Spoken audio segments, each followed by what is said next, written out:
So today we'll discuss the question of describe Lefort-1 fracture line, give clinical features and management of Lefort-1 fracture.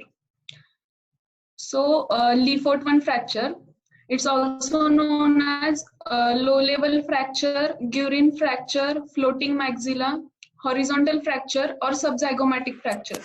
In this picture, you can see the shaded portion. It is below the zygomatic arch, so it is known as subzygomatic fracture.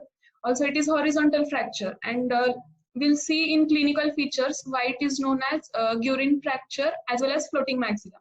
So, coming to Lefort-1 fracture line. So, the fracture line is a horizontal line. As we saw before, that it is also known as horizontal fracture. So, the line is a horizontal line starting from the lateral margin of pyriform aperture at the junction of superior thin and inferior thick portion, which forms the line of thickness. So the line starts from the lateral margin of pyriform aperture at the junction of superior thick and inferior thin portion. Then the line runs laterally on the anterior maxilla above the apices of the teeth. Then it crosses the canine fossa, which is superior to it, to reach the zygomatico-maxillary buttress. Now, this zygomatico-maxillary buttress is very thick and condensed, so it is difficult to fracture this specific portion of zygomatico buttress. So the line curls around it, and then it continues over the posterior lateral wall of maxillary sinus. Then it crosses the pterygomaxillary fissure and fractures the pterygoid plates at the junction of lower 1/3 and upper 2/3. So the force for the fracture to be a Lefort-1 fracture is horizontally above the apices of maxillary teeth. Then the clinical features of Lefort-1 fracture. There is crushed soft tissue between the bone and the object. As when the trauma reaches the hard tissue, first it will injure the soft tissue above it. So there will be contusion and edema till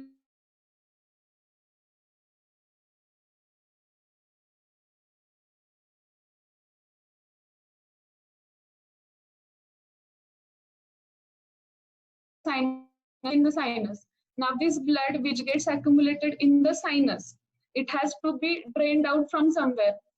So the blood escapes through the nasal cavity, through ostium maxillary, and then it comes out through the nose. So it is, so in clinical features, we can write epistaxis, that is bleeding through nose.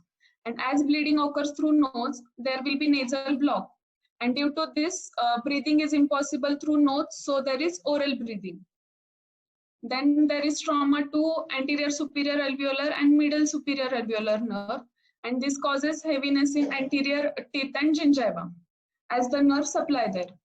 Then coming to the Guerin sign, it is ecchymosis in palate bilaterally in the area of greater palatine foramen at the junction of hard palate and soft palate. Now, ecchymosis means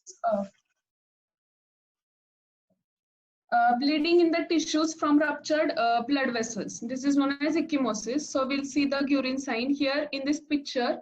We can appreciate the ecchymosis in the area of greater palatine foramen. It is seen bilaterally at the junction of hard palate and soft palate.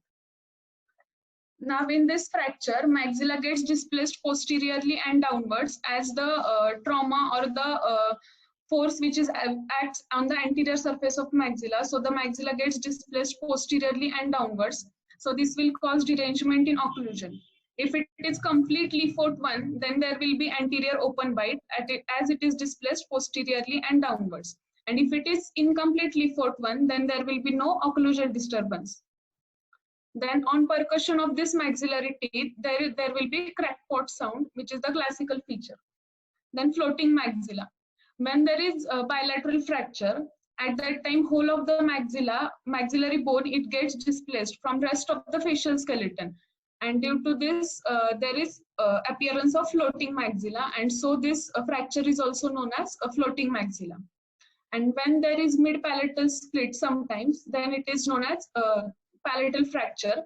And one more feature through which Lefort-1 is distinguished from Lefort-2 and Lefort-3 is in Lefort-1, there are no eye or ocular signs. As this fracture line is subzygomatic fracture line, we cannot see any eye or ocular signs. Now coming to the investigations of Lefort 1. First, the radiographic investigations. If we take the PNS view, then we can appreciate the break in continuity of the lateral wall of nasal aperture. And due to bleeding, there is haziness in maxillary sinus and step formation in zygomatic buttress area.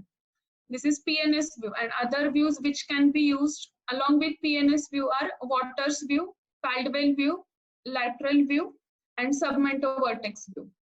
And the next investigation which can be used is computed tomography, a CT scan, which is done in axial and coronal view so that we can see the fracture lines clearly. And the 3D reconstruction of this scan is helpful to rule out any brain injury. So now the management of Lefort 1. So steps in management, primary will be the emergency care, then initial assessment, definitive treatment, and the continuing care. In emergency care, same what we have learned in general surgery, the basics of ABC. We have to evaluate all this, the airway, check for any airway obstruction, then check for if proper breathing is there or not, proper circulation.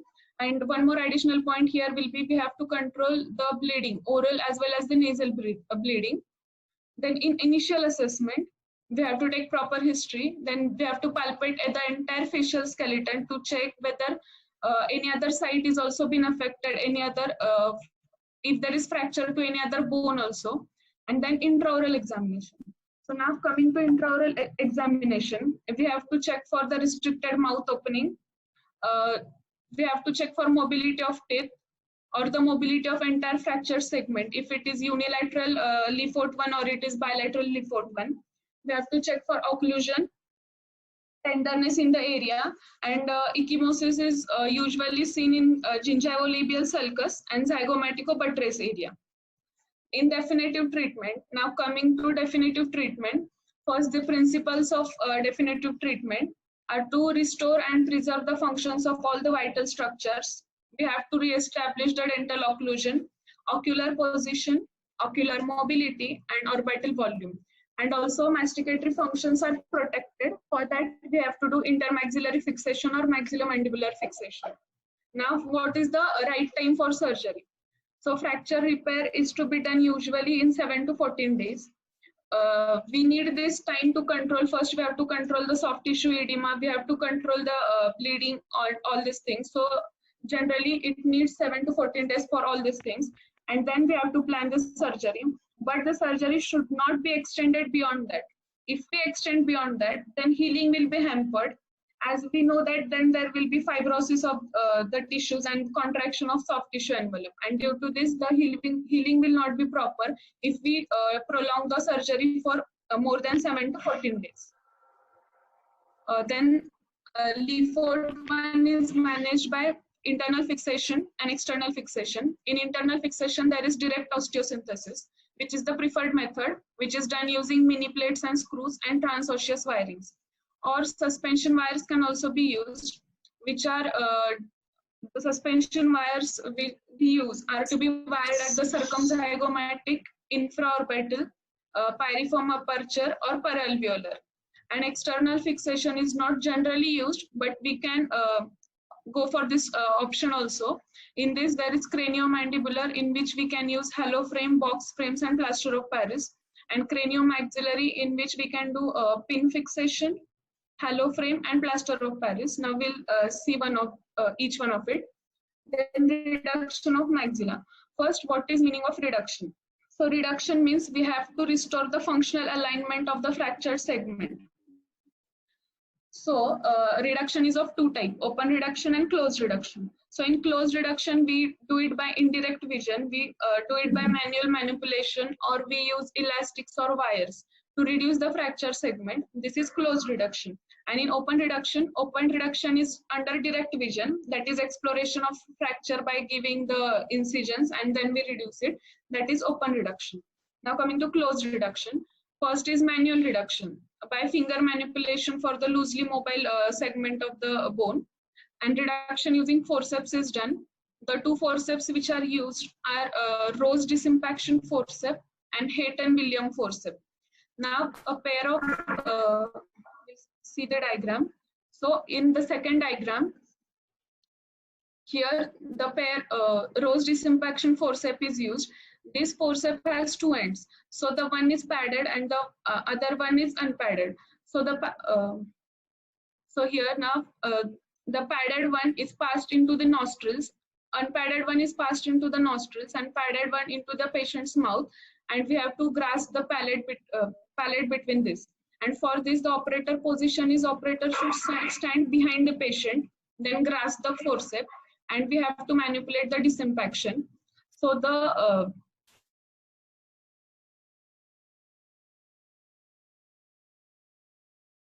motion with constant anterior traction. As we saw in clinical features, that maxilla is disinfected posteriorly and downwards. So here we have to give anterior traction to bring the maxilla into place. And when there is split in the palate, then Hayton-Williams forceps is used, as we can see here. So here we give the force from the buccal sulcus from both the sides bilaterally. We push the fractured segments medially, so they will be approximated. For the mid-palatal split, Hayton-Williams forceps is used. And other is reduction using wires and reduction using elastics. Now one is sandwich technique. What is sandwich technique is when there is unilateral fracture, then the fractured maxilla is sandwiched between the lower mandible and the opposite side of intact maxilla. So it doesn't appear to be floating. And this is sandwich technique. Now, closed reduction and immobilization is done by internal suspension using pyriform fossa wiring, infraorbital rim suspension wiring, zygomatic suspension wiring, circumzygomatic wiring, and supraorbital rim suspension wiring. And external suspension, as we saw earlier, is done using plaster of Paris. But plaster of Paris is very heavy, uncomfortable, and unstable for the patient. Then the hollow frames are lightweight and adjustable, so we can use, but the most preferable is box frame as it is more stable and rigid. Now coming to open reduction. Open reduction is done under direct vision. So we have to explore the fracture, giving the degloving incisions, and then we have to attempt the open reduction. Now open reduction is very effective. Then it avoids morbidity to the patient, which may occur by the intermaxillary fixation and suspension wiring. Also, using open reduction, it ensures the proper reduction, rigid immobilization, and also faster healing. Now, this open reduction is done using screws and plates. So, what are the adaptable, monocortical, functional stability, and they reduce the surgical access. So for leaf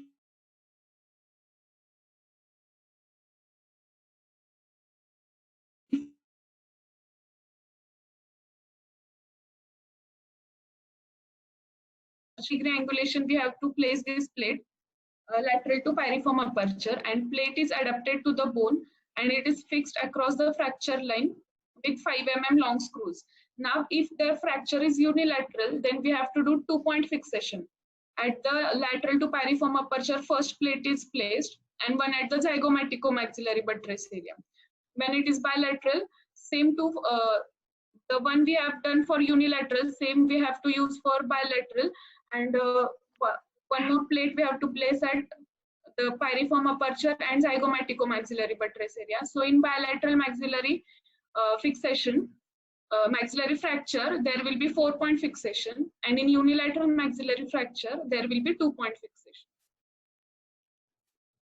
Now coming to the complications, the immediate complications and late complications. Now, immediate complications will be airway obstruction, nasal hemorrhage, inaccurate reduction, and insecure fixation. And in late complications, as we discussed, if we prolong the time of surgery or the fixation we have done is not proper, then there will be non-union or malocclusion, facial asymmetry, and cranial nerve dysfunction.